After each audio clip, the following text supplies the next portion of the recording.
Hello, everyone. How are you doing today? Reed here.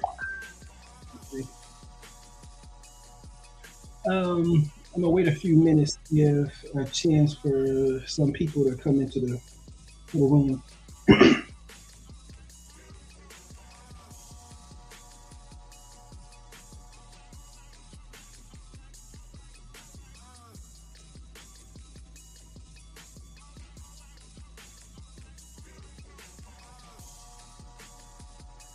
Today, we're gonna go over G proteins. These amazing molecular machines that drives life process. And it's important to understand the G proteins because these are the target for many of the medications. And so it's very important to understand how important these type of proteins are and how important and how essential they are to life. And so we'll get a chance to sort of look at some of these proteins, specifically the glutamate receptor, which is the main excitatory receptor, and the GABA receptor, which is the main inhibitory um, receptor. And we have Miss Watts here. Hey, would you like to say hello? How you doing, buddy? How you doing? Hey, I'm good. Thanks for having me on the show. Hey, everybody. Looking forward to, talking about these G proteins because they're important. Well, I'm glad you came today. I appreciate it and stuff. And so mainly, I'm just going to go through just a brief discussion on the surface, and then I'm going to use the AI engine to sort of get the content. And it seems like it's so much easier to use because it can get you the main points, without complicating it too much. And so, yeah, and so G proteins are very important because these are the targets of our drugs, and these are very complicated molecules.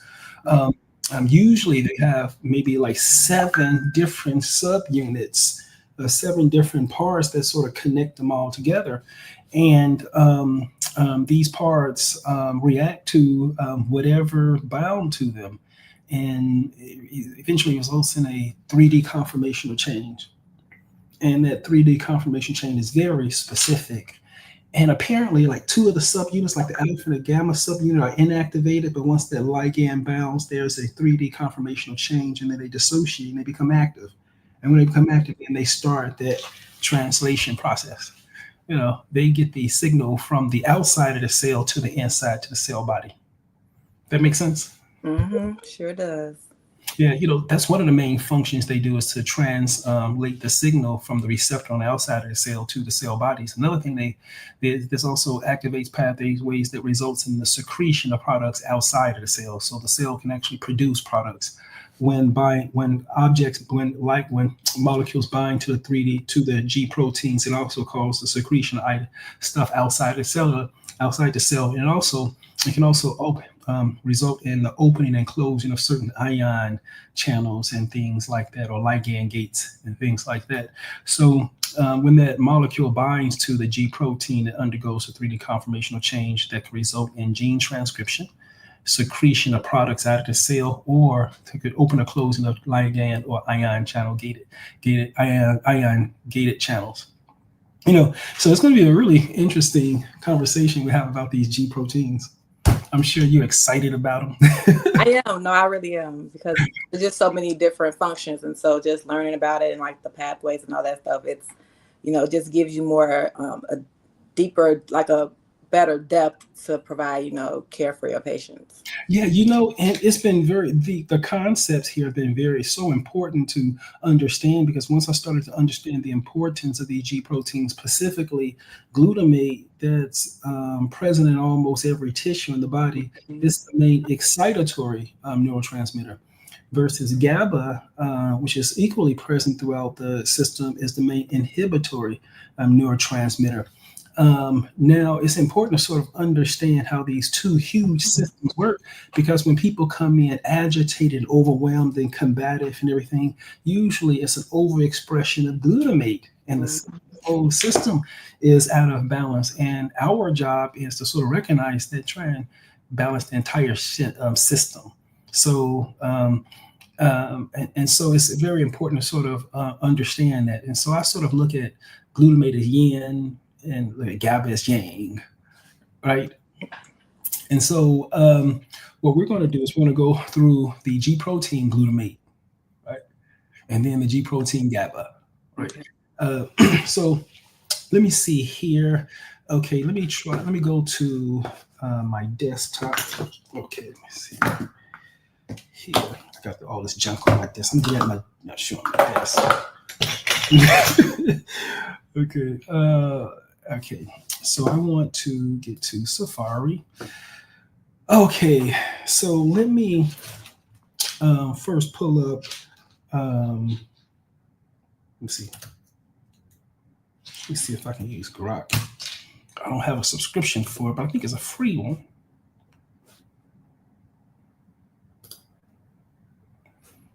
I don't know how long this is going to last.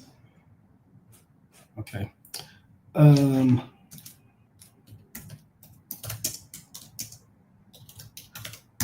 Explain G proteins.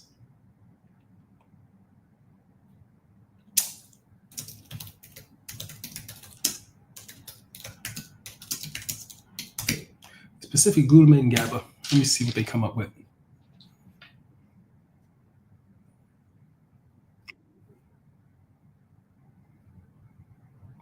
Okay, let me start off here. Okay, G proteins, okay, are a large family of membrane proteins that transmit signals from the outside to inside the cell, like we talked about. They're highly activated by various ligands, like neurotransmitters. We've been going over dopamine and norepinephrine, things like that. Hormones, we haven't gotten to those, or other drugs. Yeah, our medications.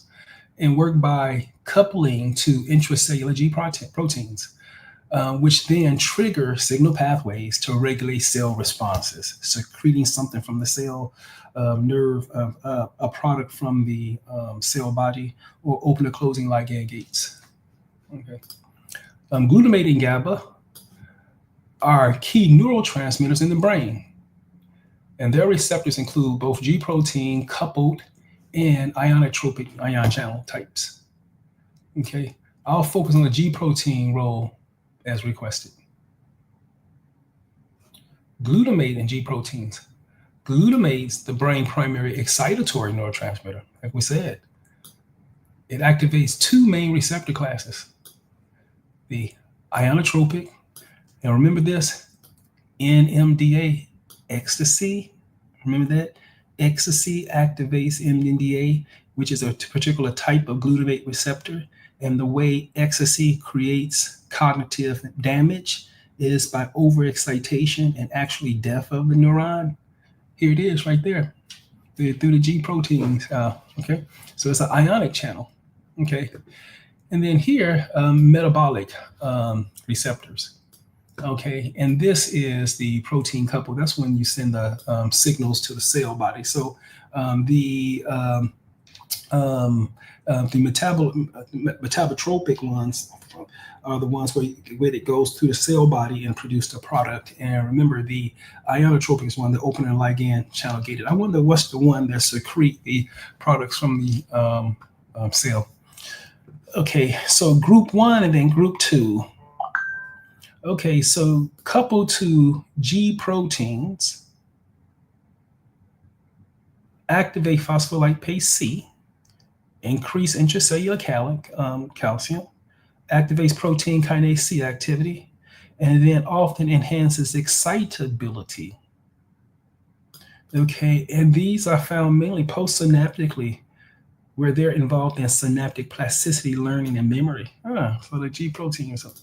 Okay, 2. Okay, so these are coupled to these type of G proteins, and they inhibit adenylate cyclase, reducing cyclic AMP levels, and often dampen the neurotransmitter release. And these are typically presynaptically regulating synaptic transmission and are implicated in neural protection and reducing excitability. Okay, so group, and then you have a group 2, group 1 and 2 and 3. Okay. See, these G proteins modulate neuronal activities and processes like pain, perception, anxiety, and addiction. Yep. Okay, now GABA, these are the main inhibitory neurotransmitters, sort of a balance to it.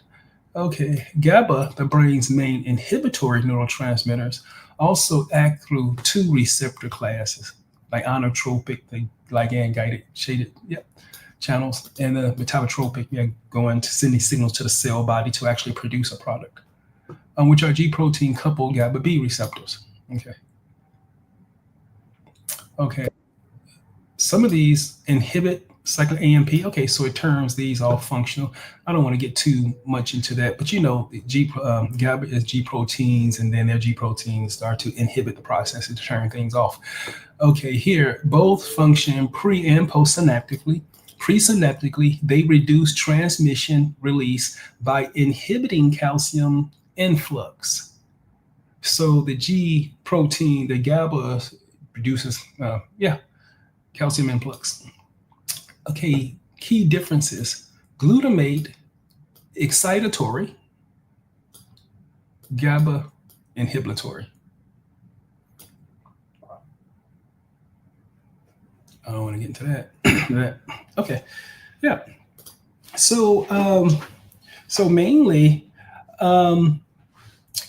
these are the two types of G proteins that we're mainly interested in mental health, because overexpression of glutamate causes a lot of agitation, compassion, aggressiveness. And many times patients may take alcohol or benzodiazepines because what do? They target GABA. Alcohol and benzodiazepines target GABA, and so it increases the activity of GABA, and GABA start turning things off. And when patients come into the emergency department, that's one of the reasons why we may select to give them benzodiazepines like Ativan IM, because it activates the GABA and gives some balance to the awful feeling of what it's like to have all this excessive glutaminergic activity. Any comments about that, buddy, before we go to the next one?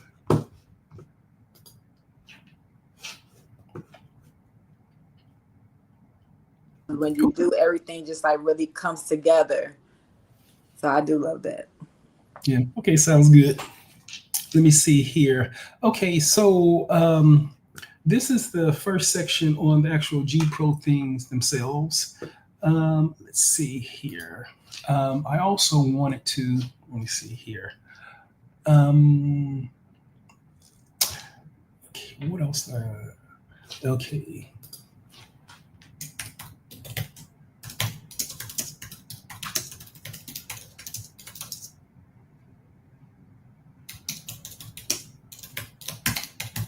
Okay, so list the newer medications that target glutamate, right? With all this excessive glutaminergic activity going around here, we may see something that affects glutaminergic activity. Now, I never really run into the use of these medications because my population usually have Medicaid, so these are sometimes are not covered. And so I don't get a chance to, I don't have too much experience at using medications that are designed to sort of target glutamate. Okay, below is a list of newer medications and compound targeting metabotropic glutamate receptors, okay, or a broader glutamate system focusing on recent developments for various neuropsychiatric and neurological conditions. It'll be interesting if you're a physician out there with a lot of experience at using these agents, please let me know. Okay, so here, just have a few. Okay. What else did I want to focus on here? So let me see if I have any questions. Right now, anyone have any questions for Dr. Reed over here? Hey, Mohammed, how's it going, buddy? Nice to see you, buddy. Okay, let me see here. What is the most exciting recent discovery about G proteins?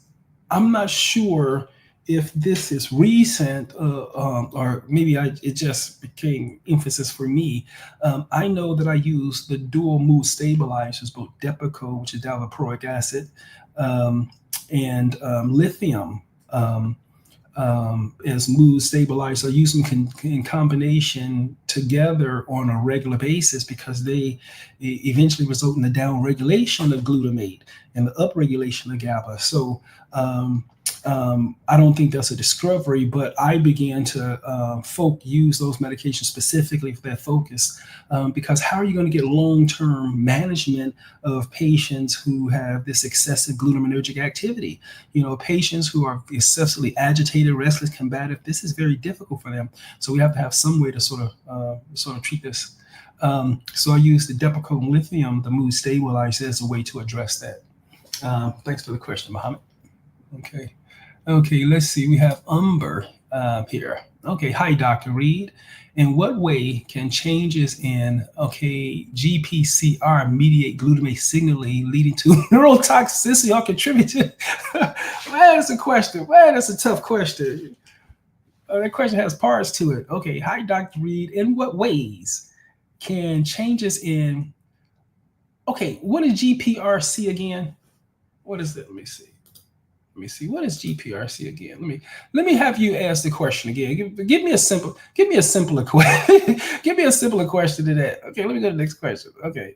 Here, how are scientists targeting G proteins for newer treatments? I don't know the most recent research on G proteins. I don't know the most recent research. That's why I selected the list for the newer medications that that's used to treat excessive glutaminergic activity, and that would be the list of medications right there. But I don't have any experience with actually using those medications. I took a different strategy of using the tools I had available, which is primarily depakote lithium for down regulation strategy. Okay, next question is, can malfunctioning G proteins lead to disease? I think so. Disorders at the level of that would be protein synthesis. Let me just ask this question here.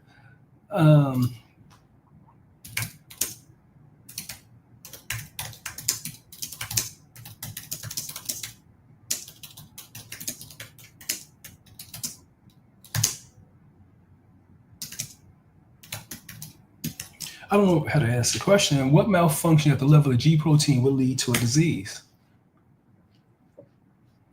Malfunctions at the level of the G proteins, particularly those involving glutamate and GABA, can disrupt signal pathways, leading to various diseases. Wow, so this organized the data based upon malfunctions. So they went from, what's functioning from the G protein, then what disorder you get. It's interesting. Receptor mutations or dysregulation in schizophrenia. See, overacting this glutamate receptor signals may reduce glutamate release excessively, disrupting excitatory inhibitory balance in the prefrontal cortex. I didn't know it was actual. I know it was actual mutation right there. Alzheimer's. Overactivation of this group protein receptors increases intracellular calcium, promoting exocytation and neuronal death. Wow. It took this a completely different way. Textbooks usually describe from the symptoms on down to the genetic level, but this went from the receptor on out to the disease process. G protein signaling defects, and epilepsy, dysfunctional groups of glutamate receptors can overstimulate phospholipase C, increasing calcium, and then there's the neurotoxicity, and then seizures, right? Anxiety disorder, reduced glutaminergic M2 activity in specific circuits, fails to inhibit excessive neuronal firing, increasing anxiety. Fragile X, glutamate receptor activity due to defective receptor trafficking or excessive G protein signaling disrupts synaptic plasticity and leading to intellectual disability and autism. Oh, wow. Okay. The GABA Okay, reduce epilepsy, loss of function mutation in GABA receptors, reduces G protein coupling, impairing inhibitory signaling. Wow. Okay, couplings, but and then it goes on. So yeah, thanks, TJM. I think that answered your question. Okay, I think I umber here with the doctorate level questions. Okay, G protein couple receptor. But what's the question? G protein couple receptor. But what's the question? What's the question, Umber? Okay, here it is. All right. Hi, Dr. Reed. In what ways can changes in, okay, I think this is the same one I had before. Okay, let me just go ahead, move on. And I think we're at the 20-minute mark here. So that's all I really wanted to say. I didn't want to go and have this go beyond 20 minutes. So mainly, I just wanted to give you an idea of these two main neurotransmitters that we're targeting. So when patients come in with excessive agitation, that's a glutaminergic story. We want to sort of start addressing that. One of the ways we're addressing it by activating GABA. And we activating GABA by benzodiazepines, and it helps treats it acutely, and we can sort of stabilize things. In the long term, I prefer to use depakote lithium in combination because it results in a down regulation of the glutamate receptor and an upregulation of those GABA receptors. So over time, my patients on both dual mood stabilizers do very well, particularly with the agitation, combativeness, aggressiveness. And so if you have any other, so Ms. Watts, did you have any other questions for us or any other input for us? Yeah, I did have a quick question as far as these G proteins go. So you really can't target the G proteins. It's more so targeting the results of what the G proteins do in your body, correct? Yeah, okay, that's the impression I was under, but apparently they have some new medications that can specifically target it, and that came up on their list. Hey, I have Dr. Fritz here, Dr. Sierra here. Hey guys, how's it going? Thank you for joining today. Appreciate it. Doing good, and you? Good, Doc. I'm good. Yeah, so how's it going, guys? Do you want to contribute to the conversation at all?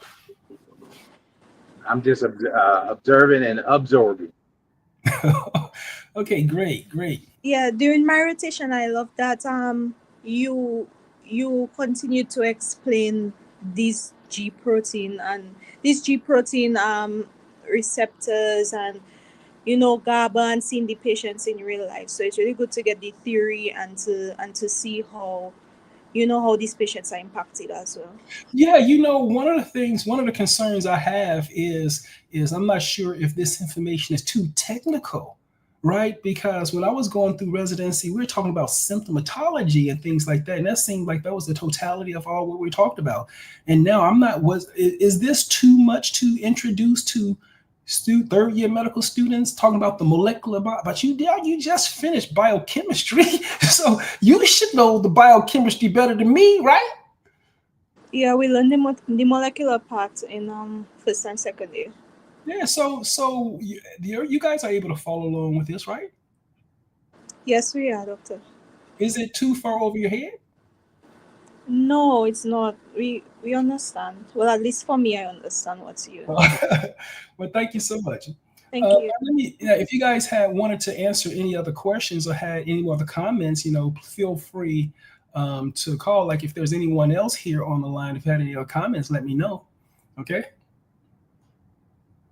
Okay, well, if that's not it, then thank you so much. I'll see you guys later. And I think that's all I need to do on G proteins. I don't think I need to do anything else. The major ones was glutamate and GABA. And I think we went through the mesocortical pathway, mesolimbic pathway, the basal ganglia, all the receptors, the profiles, the main G proteins. I think we don't have to do anything else, do we? And then y'all this is like a week. Did y'all do this in a week? It's like a week. This is not too much for y'all? Okay, I guess not. Okay. All right. Okay. Sounds good. I'll talk to y'all later. Okay. Read out. Take care, guys.